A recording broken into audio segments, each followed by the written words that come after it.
अहिरावण और महिरावण का अवतार कौन है? कौन है द्रोणाचार्य, कौन है अर्जुन और कौन है भीष्म पितामह? हेलो फ्रेंड्स, आज इस वीडियो में हम बहुत सारे लोगों के बारे में जानेंगे जो इस कलिकाल में पुनर्जन्म को प्राप्त होकर अपनी भूमिका को पूर्ण कर रहे हैं और आने वाले सतयुग के लिए कार्य कर रहे हैं। और उनको भी जानेंगे जो कलिकाल में संत या भगवान समझे गए पर वो पूर्व जन्मों में असुर भी रह चुके हैं।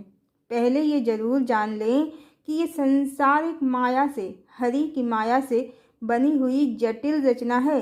यहाँ जब जीव जन्म लेता है तो जन्मने से पूर्व तो उसे पूर्ण ज्ञान रहता है, पर जैसे ही धरती पर जन्म हो जाता है, ईश्वर की माया से या कहें माँ महामाया की माया से उस लोक का ज्ञान भुला दिया जाता है। इसके बाद मनुष्य अपने जीवन पर्यंत जो भी इच्छा और कर्म करते हैं वो सब उनके कर्म विधान में या भाग्य में जुड़ता जाता है। और अक्सर जीव जब उस लोक से चलते हैं तो यही निर्णय करके चलते हैं कि इस बार पुरानी गलतियां नहीं दोहराई जाएंगी और अच्छे कर्म किए जाएंगे। आसक्ति और इच्छा के बंधनों को काट कर अपने सत्य स्वरूप को पा लिया जाएगा। पर हरि की माया, जैसे ही जीव धरती लोक यानी माया के लोक में प्रवेश करता है, सब ज्ञान विस्मृत करा दिया जाता है। हाँ, ज्ञान अंतर चेतना में अवस्थित रहता है या हमारे अवचेतन मन में। तभी तो बार बार अंतर मन से एक हूक उठती रहती है कि ये संसार मिथ्या है, सत्य तो कुछ और ही है, या हमारा वास्तविक पता कुछ और ही है। जैसे जैसे जो लोग मेले या बाजार या शॉपिंग कॉम्प्लेक्स में घंटों चीज़ों के तरह तरह के आकर्षक प्रलोभनों के लिए भटकते रहते हैं, वैसे ही ये संसार तो एक बहुत ही अट्रैक्टिव माया से बना इल्यूजन प्लेस है, जहाँ एक बार आ जाने के बाद लोग अपना वास्तविक घर ही भूल जाते हैं, परम लोक ही भूल जाते हैं। जबकि कितना भी बाजार, शॉपिंग कॉम्प्लेक्स, मेला वेला कुछ भी घूम लें, थोड़ी देर अच्छा तो लगता है, पर वास्तविक सुख सुकून तो अपने घर आकर ही मिलता है। बिल्कुल इसी तरह जो जीव का वास्तविक घर है, उसका वास्तविक पता परम लोक, स्वयं का परमात्मा स्वरूप, जो सुकून, जो आनंद वहाँ है, वो माया के लोक, धरती लोक पर बिल्कुल भी नहीं है। ये तो वास्तव में सुखों से कम, दुखों से ज़्यादा भरा है। एक सुख के पीछे भागने से मनुष्य को नाना प्रकार के दुख उठाने पड़ते हैं यहाँ, और फिर वो सुख प्राप्त होगा भी कि नहीं, इसकी कोई गारंटी भी नहीं है। पर इस माया लोक की माया ही ऐसी है कि कोई इससे बाहर आना ही नहीं चाहता। हरि की माया को सिर्फ हरि की माया ही काट सकती है।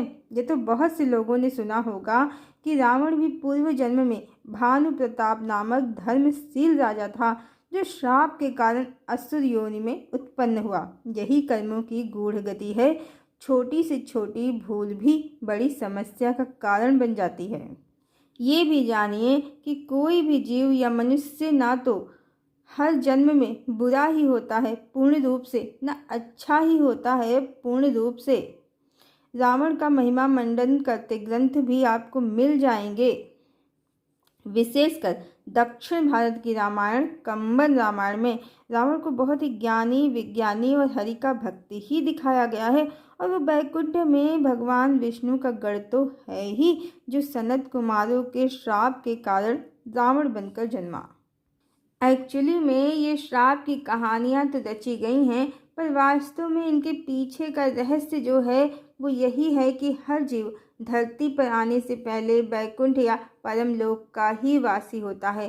वो तो आने के बाद हरि की माया से मोहित हो जाते हैं और गलत कर्मों में फंस जाते हैं। और जो हरि की भक्ति को चुनते हैं वो माया को काट कर परमलोक को पुनः प्राप्त कर लेते हैं। ये विरह तो बस हमारी प्रेम परीक्षा है, क्षणिक है। जैसे परमात्मा के दो तत्व शिव और शक्ति सीताराम बनकर धरती पर प्रेम लीला, विरह लीला करते हैं और फिर लीला पूर्ण करके अपने वास्तविक स्वरूप को प्राप्त कर लेते हैं। बिल्कुल उसी तरह यहाँ हर जीव या मनुष्य भी अपने सत्य स्वरूप से बिछड़ गया है, उसे प्राप्त करने के लिए तड़पता है।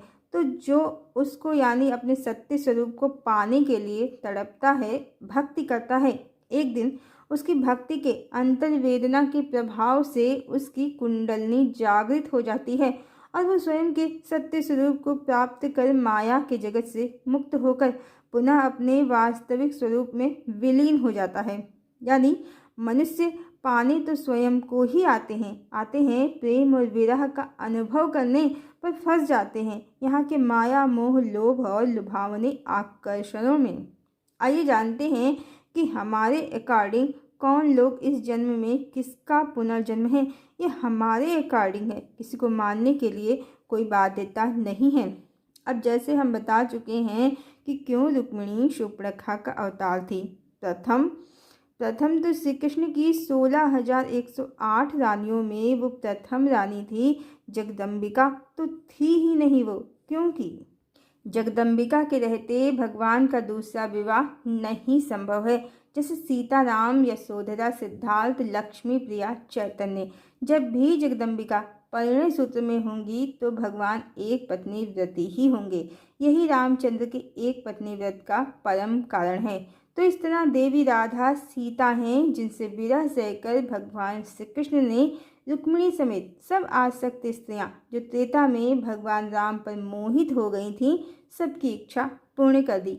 एक ही जन्म में हजारों विवाह किए और भगवान इस अवतार में बड़े भाई भी नहीं थे, तो शास्त्र अनुसार ही बलराम ही द्वारिकाधीश थे और उनकी एकमात्र पत्नी द्वारिकेश्वरी रेवती महारानी थी। इस तरह किसी भी रानी को, श्री कृष्ण की किसी भी रानी को न तो महारानी का सम्मान मिला न अर्धांगिनी का अधिकार। इतनी स्पष्ट और सुंदर हरि की लीला है, पर कोई कली के प्रभाव से समझ नहीं पाता है। और भगवान ने किसी से भी, रुक्मिणी समेत इनमें से किसी से भी पूर्ण वैदिक रीति से विवाह भी नहीं किया, इसीलिए क्योंकि इनमें से कोई जगदम्बिका नहीं थी। दूल्हा, बारात, विदाई इन रस्मों का पालन नहीं किया। युद्ध और विवाद को विवाह का माध्यम बनाया। पहले ये सभी स्त्रियां द्वारिका आईं, तब भगवान ने इन सब से विवाह किया और अधिकांश को उनके विवाह में उनके माता पिता का आशीर्वाद भी नहीं मिला। रुक्मिणी का विवाह भी ऐसा ही था, पहले हरण, युद्ध, रक्तपात, फिर द्वारिका लाकर विवाह। इस विवाह से, रुक्मिणी के भागने से, स्वयं के पूर्व आयोजित विवाह से भागने के कारण उसके पिता भीष्म की बहुत जग हंसाई हुई, उनकी कीर्ति धूल में मिल गई और रुक्मिणी के भाई रुक्मी को भगवान ने सिर से गंजा करके छोड़ दिया। इतना वो अपमानित हुआ कि अपने राज्य भी वापस नहीं गया। तो ये सब कलंक कथा माता लक्ष्मी की तो हो भी नहीं सकती। त्रेता में देवी सीता भगवान की एकमात्र पत्नी हैं और भगवान ने उनसे पूर्ण वैदिक रीति से दूल्हा, बारात, जयमाला, पारिग्रहण, सिंदूर, माता पिता, गुरुजनों का आशीर्वाद, विदाई, समस्त वैदिक रीति रिवाजों का पालन करते हुए ही विवाह किया है। और रुक्मिणी तो शूर्पणखा ही थी। इसी कारण उसने पूर्व जन्म के संस्कारों से प्रेरित होकर उसने स्वयं ही हरण और राक्षस विधि से विवाह की डिमांड की और जो वो राम के कुल का नाश चाहती थी, सो उसकी ही इच्छा पूर्ति के हेतु उसके सभी पुत्र और श्री कृष्ण की रानियों के सभी पुत्र आपस में मदिरा पान करके लड़ झगड़ करके मर गए और श्री कृष्ण भी इन सबसे पहले ही संसार त्याग कर चले गए और द्वारिका भी डूब गई। शूर्पणखा और इन सब ने कहीं न कहीं राम में आसक्ति भी की, पर देवी सीता से जो इन स्त्रियों को जलन हुई तो राम के कुल का नाश चाहा, तो इनकी ये इच्छा भी पूर्ण हुई। नाश तो हुआ अगले जन्म में श्री कृष्ण यानी राम के कुल का, पर परिणाम इनको ही मिला।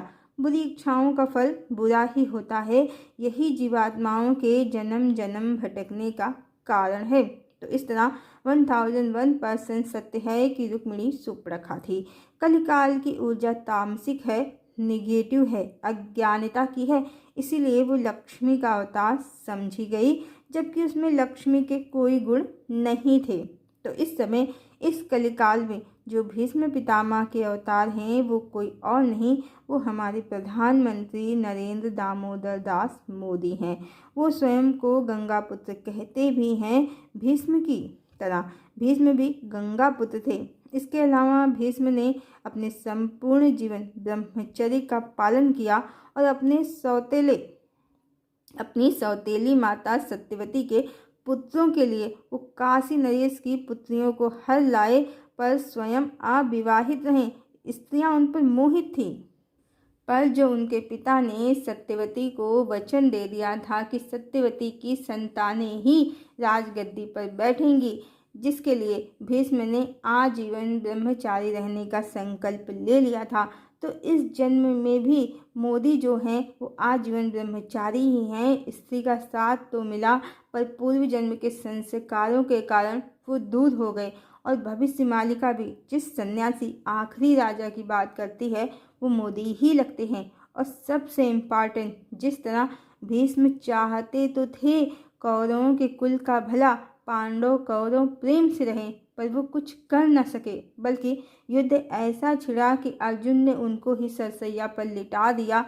तो अब देश और दुनिया की जो हालात हो रहे हैं देश और दुनिया के, मोदी चाहते तो हैं कि वो सब कंट्रोल कर लें। उनकी बॉडी लैंग्वेज, उनकी इच्छा शक्ति सब इस दिशा में है कि वो हर बिगड़ते हालात को संभाल लें।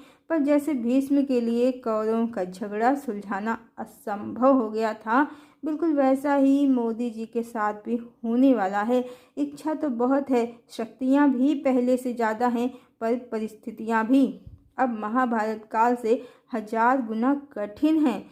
अब जो पुतिन हैं वो ही अर्जुन हैं। प्राचीन काल में रूस ही देवलोक था, पश्चिम तो पाताल लोक यानी दैत्यों की भूमि है। पाताल में ही दानवों के राजा बलि का शासन रहा है। और अस्त्र शस्त्र पुरातन की कहानियों में चाहे अर्जुन हो या बहुत से योद्धा देवलोक से प्राप्त करते थे। और आज भी रसिया अस्त्र शस्त्र भारत को देता है। अर्जुन इंद्रपुत्र माने भी गए हैं, तो पुतिन अर्जुन ही हैं और वो देवताओं की ओर से लड़ रहे हैं। उनके गुरु अलेक्जेंडर दुगिन जो उनके आध्यात्मिक गुरु हैं वो द्रोणाचार्य का पुनर्जन्म है।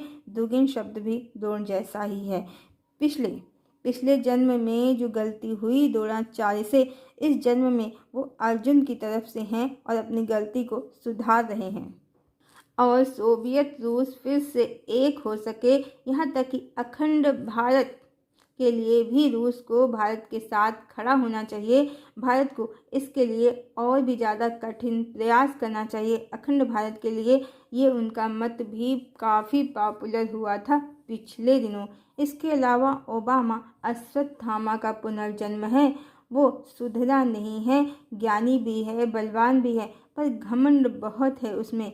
इसीलिए इस समय सारी दुनिया में जो हाहाकार मचा है, अफगानिस्तान, तालिबान, रूस, यूक्रेन, इजराइल, हमास, सब के पीछे इसका ही सातिल दिमाग है। वो चाहता तो है कि पूरी दुनिया एक सूत्र में बंधे, पर उसके हिसाब से उसके कंट्रोल में हो जाए। पांडवों के पुत्रों को उसने द्वापर में मार दिया था, परीक्षित को भी लगभग मार ही दिया था। वो तो भगवान ने रक्षा कर ली। इस जन्म में भी वो बहुतों की हत्या और सर्वनाश के पीछे है। कहने को तो अश्वत्थामा की तरह वो बड़ा धार्मिक है, स्वयं को हनुमान भक्त कहता है, करता भी है भक्ति, पर मन से वो पापी है। ओबामा में ही अश्वत्थामा छुपा हुआ है। और जो योगी आदित्यनाथ हैं वो महाबली भीम का पुनर्जन्म है। दिखने में भले ही लंबे चौड़े नहीं हैं, पर उनमें जो ऊर्जा है वो भीम की ही है। एक बार जो लक्ष्य ले लिया अब वो हासिल करके ही रहना है। संभल प्रमाण है इसका। भीम की तरह ही वो न्याय के लिए किसी भी हद तक जा सकते हैं। राजनीतिक विधि विधानों को वो अपने तरीके से सुधारना चाहते हैं, भीम की तरह ही। अब जो ट्रम्प हैं, डोनाल्ड ट्रम्प, वो ही राजा द्रुपद के पुनर्जन्म हैं। पूर्व जन्म में द्रोणाचार्य को एक कटाक्ष द्रुपद ने किया था, जिसके फलस्वरूप द्रोणाचार्य ने अपने मित्र द्रुपद को नीचा दिखाने के लिए राजनैतिक षड्यंत्र किए थे और जिसका बदला लेने के लिए ही द्रुपद ने द्रौपदी पांडवों से ब्याही थी और द्रुपद ने इसीलिए पांडवों का पक्ष लिया था महाभारत में द्रोणाचार्य से शत्रुता निकालने के लिए। तो इस बार द्रोणाचार्य तो नहीं, उनका पुत्र अश्वत्थामा यानी ओबामा ही ट्रंप को राजनीति में लाने का माध्यम बना है। ओबामा के एक कटाक्ष से आहत होकर ही ट्रंप ने पॉलिटिक्स की राह पकड़ी है ओबामा की हस्ती को मिटाने के लिए, और वो इस बार भी पांडवों की ओर से हैं। आइए अब जान लेते हैं कि अहिरावण और महिरावण का पुनर्जन्म कौन है। तो जिस तरह रावण और कुंभकर्ण भगवान विष्णु के गढ़ हैं, बिल्कुल उसी तरह अहिरावण और महिरावण भी भगवान के लोक परम लोक से ही उतरे हैं। ये सब बैकुंठ से उतरे हैं। जैसे क्रिश्चियन लोगों की किताबों में लूसीफर है जो स्वर्ग से गिरा हुआ एंजल है। रावण भी तो भगवान का गढ़ है, पर गिर गया नीचे यानी धरती लोक पर और श्रापवश बन गया भगवान का ही द्रोही, हरिद्रोही, कभी हिरण्यकश्यप कभी रावण। तो जो जीसस हैं, इसीलिए उन्होंने स्वयं ही स्वयं को बाइबल में सन ऑफ गॉड भी बताया है। और लूसीफर जैसे सुबह का तारा है, उन्होंने स्वयं को स्वर्ग से उतरा देवदूत सुबह का तारा ही कहा है, ज्ञान का प्रकाश ही कहा है। अब जो इनके पुराने जन्म को नहीं जानते हैं तो नाराज हो जाते हैं कि जीसस को लूसीफर क्यों कहा, पर सही से समझें तो स्वयं जीसस ने स्वयं को स्वर्ग से नीचे उतरा देवदूत कहा है और पिछले जन्म में वो ईश्वर के द्रोही ही थे। इसी कारण बहुत ज्ञान भक्ति करने के बाद भी पूर्व जन्म के पापों को काटने के लिए ही उनको सूली पर चढ़ना पड़ गया था। और जीसस कोई नहीं, अहिरावण का पुनर्जन्म थे जो भगवान राम के साथ छल किया, छल से पाताल लोक लेकर चले गए मारने की नीयत से। तो छल से इनके विरोधियों ने इनको सूली पर चढ़ा दिया और अपने पूर्व जन्म को काटने के कर्मों को काटने के लिए ही इन्होंने कहा कि प्रभु इन लोगों को क्षमा कर देना, ये जानते नहीं हैं ये क्या कर रहे हैं। और अहिरावण और महिरावण की पत्नी कौन थी? पाताल लोक की नागकन्या चंद्रसेना, जिसने इन दोनों को हनुमान जी के हाथों मरवा दिया था। बदले में वो राम से विवाह करना चाहती थी।